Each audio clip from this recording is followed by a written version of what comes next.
Kidney পাথরের অপারেশনের পরে কি কি অসুবিধা হতে পারে বা কি কি সমস্যা নিয়ে আবার রুগী এসে হাজির হতে পারে যে ডাক্তারের চেম্বারে? 1 নম্বর, কয়েকদিন পরেই, অর্থাৎ কিডনি পাথর অপারেশন হয়েছে তার অল্প কয়েকদিন পরে, আমরা বলবো মানে আর্লি লেট কমপ্লিকেশনস, সেটা হচ্ছে রক্ত যাওয়া প্রস্রাব দিয়ে রক্ত ঝরে যাওয়া, গায়ে জ্বর আসা এবং ব্যথা দিয়ে আবার একই রকমভাবে পাঁজরে ব্যথা। তাহলে পাঁজরে ব্যথা, প্রস্রাব দিয়ে রক্ত যাওয়া এবং গায়ে জ্বর আসা, এই 3টি কমপ্লিকেশনস হতে পারে প্রথম দিকে। ধরে নিন যে জ্বর আসছে, তার মানে ইনফেকশান হয়েছে। ইনফেকশান হলে কিডনির যে পয়েন্টে আমরা অপারেশন করেছি, ফুটো করেই হোক আর পেট কেটেই হোক আর যেভাবেই হোক না কেন, ইনফেকশান কিন্তু আমাদের দেশে খুব কমন হতেই পারে। তো এই ইনফেকশান হলে তার প্রস্রাবটাকে কালচার করে নিয়ে তারপরে প্রপার অ্যান্টিবায়োটিক আর প্রপার ডিউরেশন, মানে উপযুক্ত একটা অ্যান্টিবায়োটিক, আবারও স্মরণ করিয়ে দিচ্ছি, কালচার এবং সেন্সিটিভিটি টেস্ট না করে কোনো অ্যান্টিবায়োটিক দেওয়া উচিত নয়। এখন অ্যান্টিবায়োটিক দিলেন এবং অ্যান্টিবায়োটিকটা কয়েকদিন ধরে চললেই তার গায়ের জ্বর চলে যাবে, প্রস্রাব দিয়ে রক্ত ঝরাও চলে যাবে। কিন্তু যদি দেখেন প্রস্রাব দিয়ে রক্ত ঝরা যাচ্ছে না, বরং আরও বেশি গতিতে বেশি রক্ত যাচ্ছে, তাহলে অবশ্যই ডাক্তারের কাছে আসতে হবে, যে ডাক্তার আপনাকে অপারেশন করেছেন।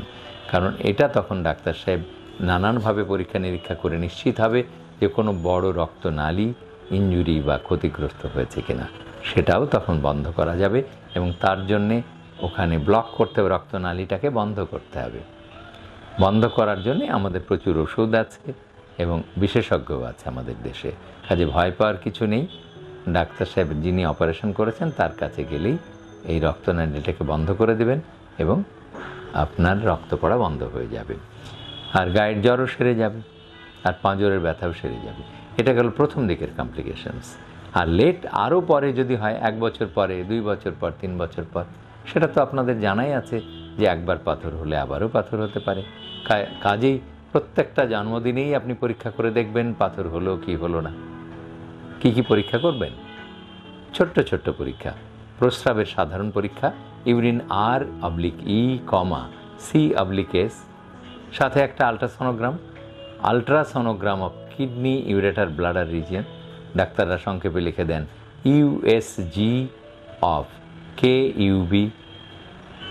এই দুটো পরীক্ষা হলেই বোঝা যাবে। সাথে সিরাম ক্রিয়েটিনিন, আপনার কিডনিটা কেমনভাবে কাজ করছে সেটা জানার জন্যে আমরা এই টেস্টটি দিই। তাহলে ছোট ছোট পরীক্ষা করেই জানা গেল যে কিডনিতে পাথর আছে কি পাথর নেই। যদি পাথর বলে সন্দেহ হয় তখন আপনি সিটি স্ক্যান, অবশ্যই কন্ট্রাস্ট না দিয়ে নন contrast CT scan of KUB reason, এটা হলো ফাইনাল পরীক্ষা, করে নিশ্চিত হলেন যে পাথর হয়েছে কি হয়নি। কারণ অনেক সময় আলট্রাসোনোগ্রামে ভুল রিপোর্ট আসতে পারে, কারণ আমরা বলেছি এর আগে যে কিডনির মুখের যে চর্বিগুলি, জমাটো বাঁধা চর্বি, দলা দলা চর্বি, সেগুলিকে পাথর বলে ভ্রম হতে পারে সনোলজিস্টের কাছে।